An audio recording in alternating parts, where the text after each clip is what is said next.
Hi guys, so welcome to Warwick Inspire Limitless.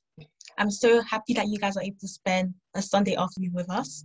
So just to begin, we would love to introduce our very own president, Laureen.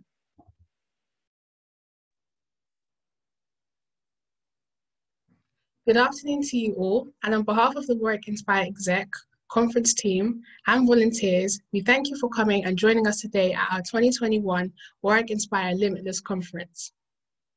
My name is Laureen, and I am the president of Warwick Inspire. For those of you unfamiliar with our society, it is focused on tackling educational inequality, and this year marks our second annual conference. We welcome you all. We all know the famous quote, "Education is the passport to the future." Some of us will be in our final stages of education, and some of us starting new chapters.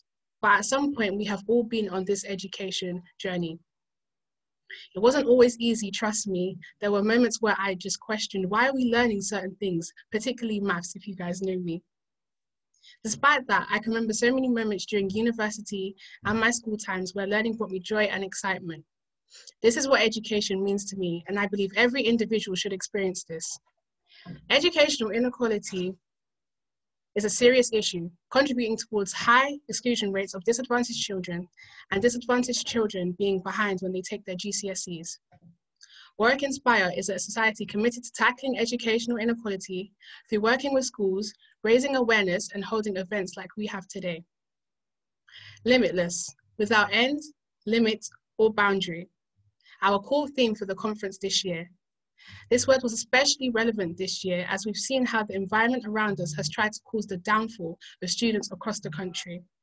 From the A-level scandal to the education system constantly failing students from disadvantaged backgrounds. As individuals, however, we are limitless through our minds, influence, knowledge, and creativity.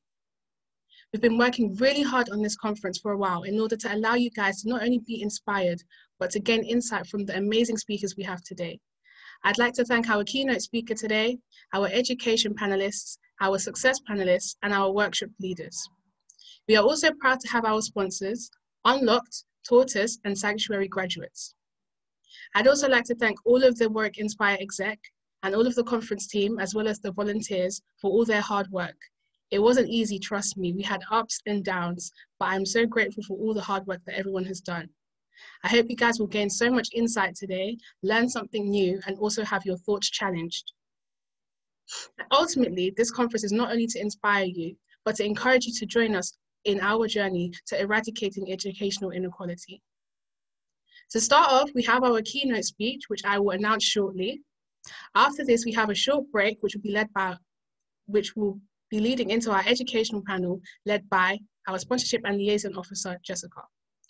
We will then have a break where some students will be sharing some upcoming events and opportunities, which I encourage everyone to get involved with. Then we have 3 workshops engaged to teach a skill and enrich every single person on this call. Then we will have our Sussex panel, which will be led by our social secretary, Antonia. And then we'll have our closing remarks delivered by our equal opportunities officer, Precious. Before I announce our keynote, just going to run through some general housekeeping and announcements to make sure that this event is enjoyable and safe for everyone. We will be recording the whole session, so please make sure any comments and questions are appropriate. We also have a Q&A box where you can ask questions during the panels or the workshops, so please do try to get involved as much as you can, and do look out because we will be giving a prize to people who are engaging well. We do know that this year has been really tough due to COVID. This conference is online where it would usually be in person. And we know that there's a lot of things we can't do because of this lockdown. But we just want to say to all of you guys to look after yourselves, and we hope that you are all well. Thank you for listening, and I'm honored to introduce our first speaker. He is currently a professor at the University of Kansas and has served as the founding director of the Center for Teaching and Technology. He has also published over 100 articles and 30 books, including Why China Has the Best and Worst Education System in the World. He has received numerous awards for his impact within education and has been recognized as one of the most influential educational scholars. We are especially very grateful for our keynote as he's joining us from America, where it's currently 4 a.m. So please join me in welcoming our keynote speaker, Professor Zhao.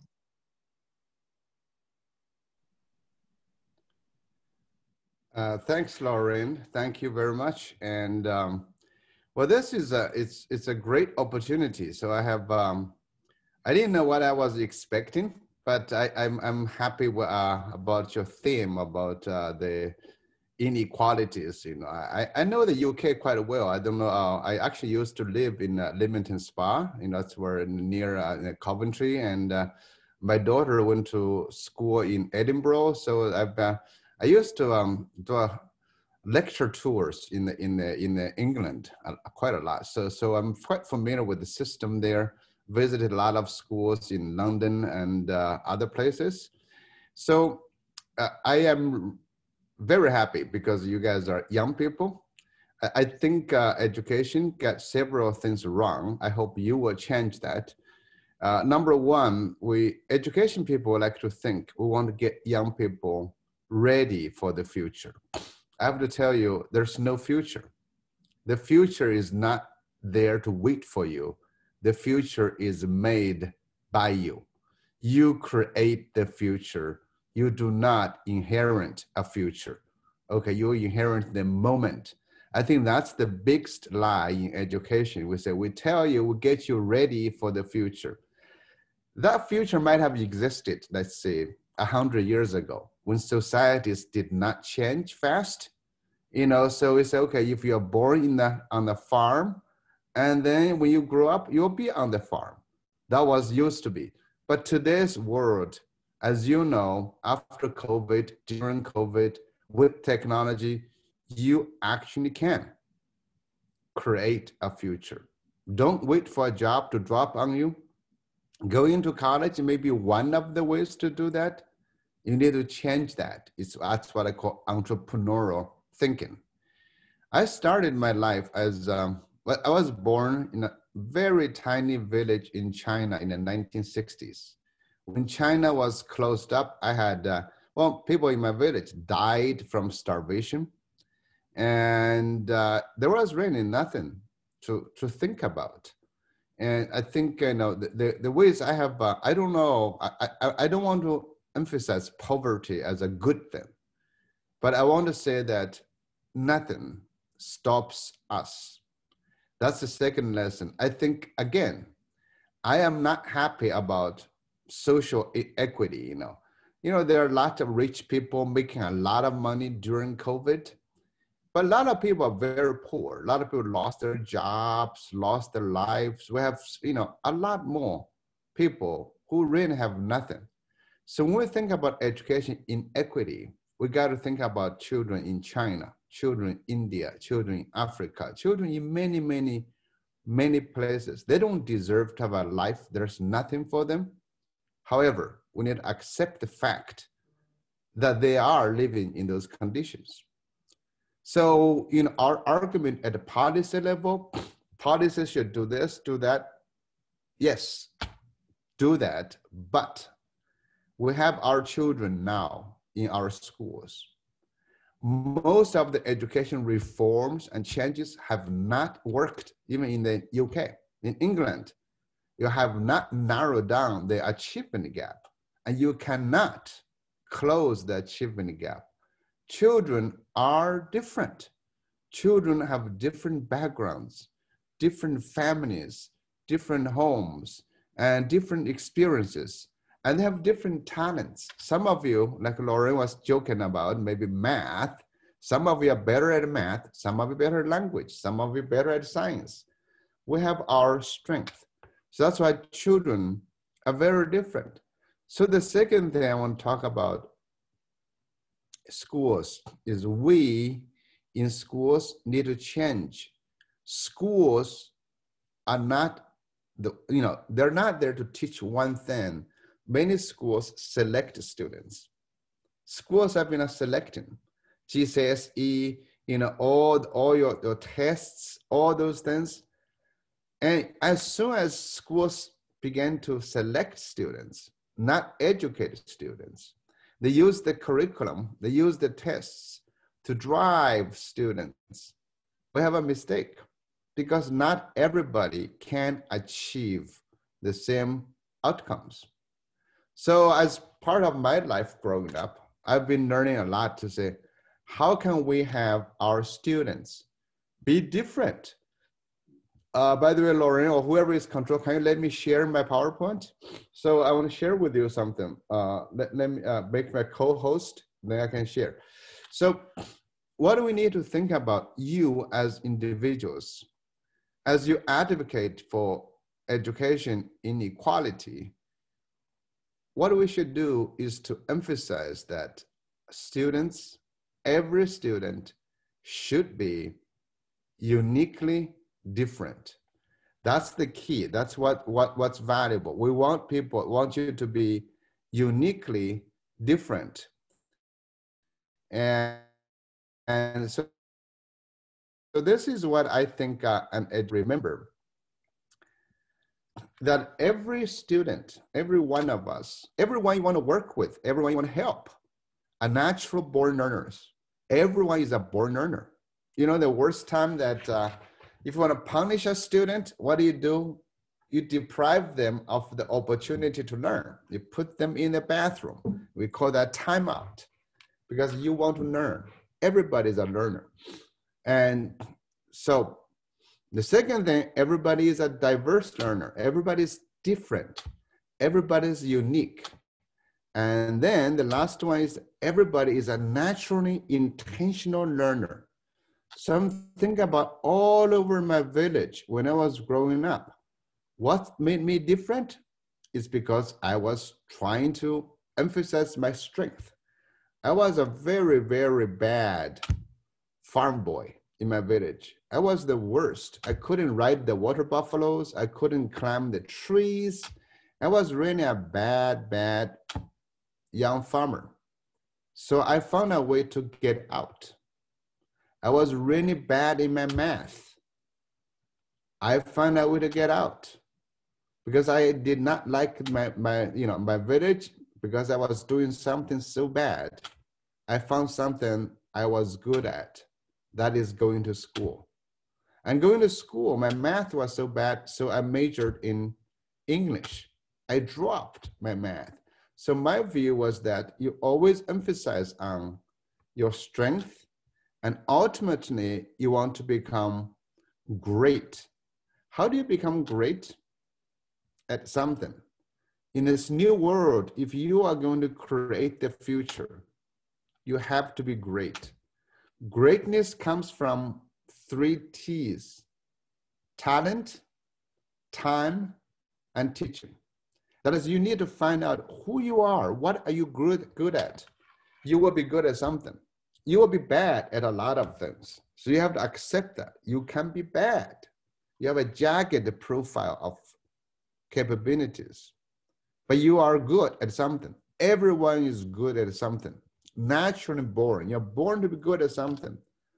But that something needs time to develop. So let's say you're good at music, but you must be great at music to be valuable to others. So you spend a lot of time. We call that 10,000 hours or 12,000 hours you spend on that. And then good teaching. Good teaching basically means you're not repeating the same thing all the time. Eventually, once you're good, once you are also unique, then you can create value for others. You can be valuable. Like we said, musician must make music. This is who you are. Artists must paint. Then that is also happiness. Genuine happiness comes from using your uniqueness to create value for other people. So this is what I think our education should be. We should help everybody to become great in their own way and unique. Then they find their passion through some creative and entrepreneurial work. They create something valuable for others. They create something valuable for others. So that is how you find value. This is what we're missing in education. Education tries to make you go back to one thing, but forget that we are in a different time.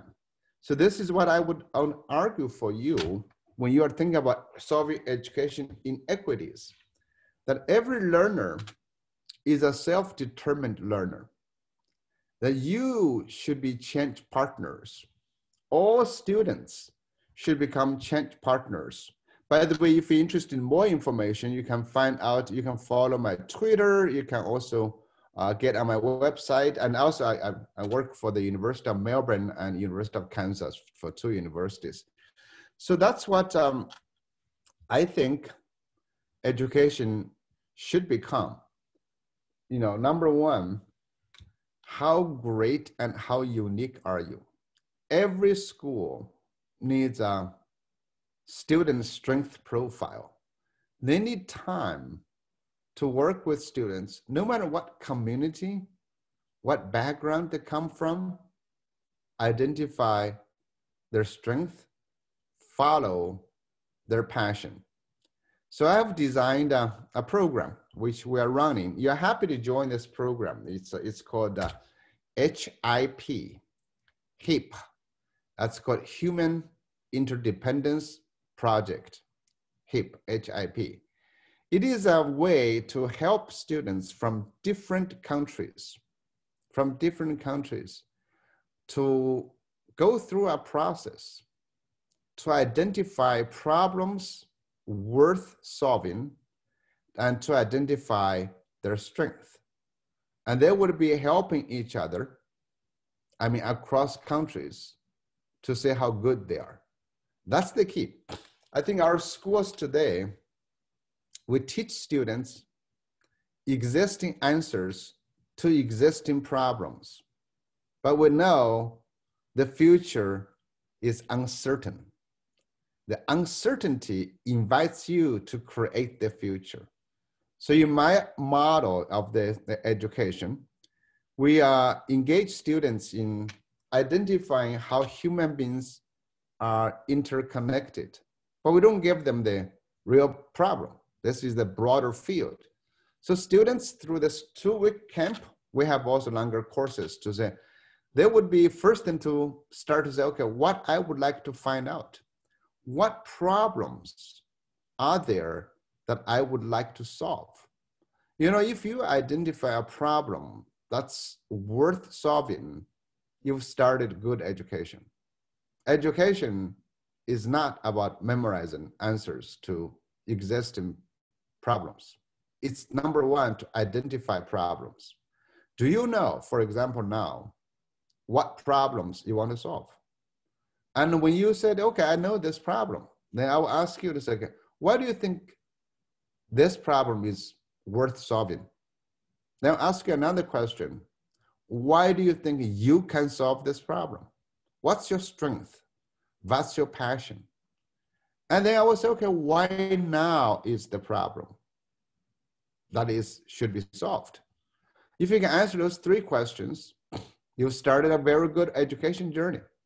Because the next step you will do is to identify a possible solution. To say, okay, if you've done all kind of research to identify a problem you want to solve, you know, about human interdependence project, you know, how is the shop interdependent on other cultures? How is the restaurant? You can think about that. And how are the streets maybe affected by people globally? So once you do that, then you say, okay, what kind of products I want to create? Maybe I want to create a novel, a music performance, a dance, art pieces about this, or simply a documentary, you know, a photo, a web page. Once you identify that, then you need to solve that problem. You need to maybe interview people. You maybe have to do your math, conduct your math. Maybe you have to do science. You have to do all this work to follow up. And then we got 8 steps to say, okay, you have the problem, identify a possible solution. Then also identify your strength. Maybe you have a team. Who is good at doing what? You know, so we go through the process, and the final product actually matters.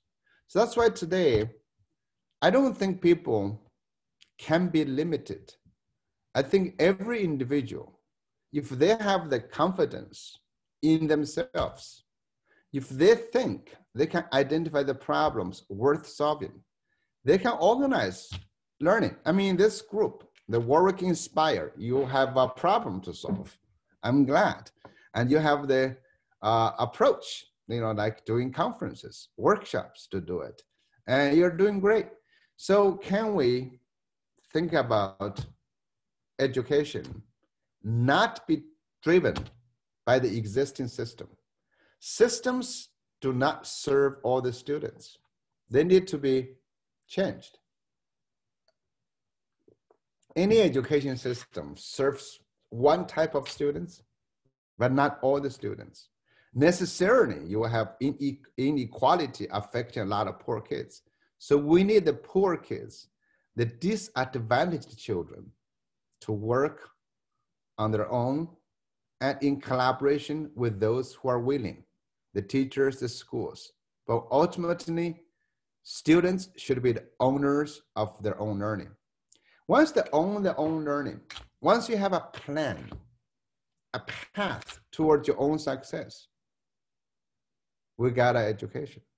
So we need students to say personalized education. How can you become great and valuable in your own way? Second thing, all learning should start by identifying problems worth solving, not memorizing existing answers to existing questions. And finally, today learning is global. I want to emphasize a little bit of this. In England, in Europe, we just had a Brexit. With Brexit, we are seeing the breakage of a global society. It seems that globalization has stopped. That's not true. Human beings globally are connected and will continue to be more connected despite of the politics. It is up to us to strengthen the human global connection. Human beings are divided by nations, by religion, by different groups. That's not right. Human beings, wherever we are a group of people who should be collaborating, who should be helping each other, who should be building a better, more peaceful, more prosperous society for everybody. It's not for just a group of people. That's what I think why we need global learning. I would really encourage you to think about students in other countries, in other neighborhoods, in other communities. Yes, we have to be successful, but our success should be creating value for others, should be solving problems for other people. Our success is not at the deprivation of other people. We need to change to build a different world. So I want to summarize this. I start by saying that we should not be defined by the existing education system. If you get a bad test, forget about that. You, we, nobody should be defined by a system. We need to create new systems. We need to create the future. Test scores, class grades, they do not define who we are as individual human beings. We have strength, we have innate abilities, we have experiences. Everyone, no matter where they are, who they are, has that great potential. The system constrains us, limits us. We will change and create the future. That's how I got out of my village, in China. And that's why what I've been traveling, I've been doing a lot of teaching in different countries.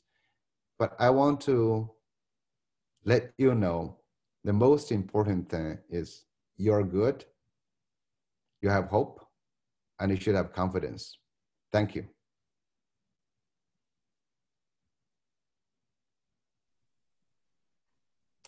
Wow, thank you, Professor Zhao, for that wonderful and cultivating speech.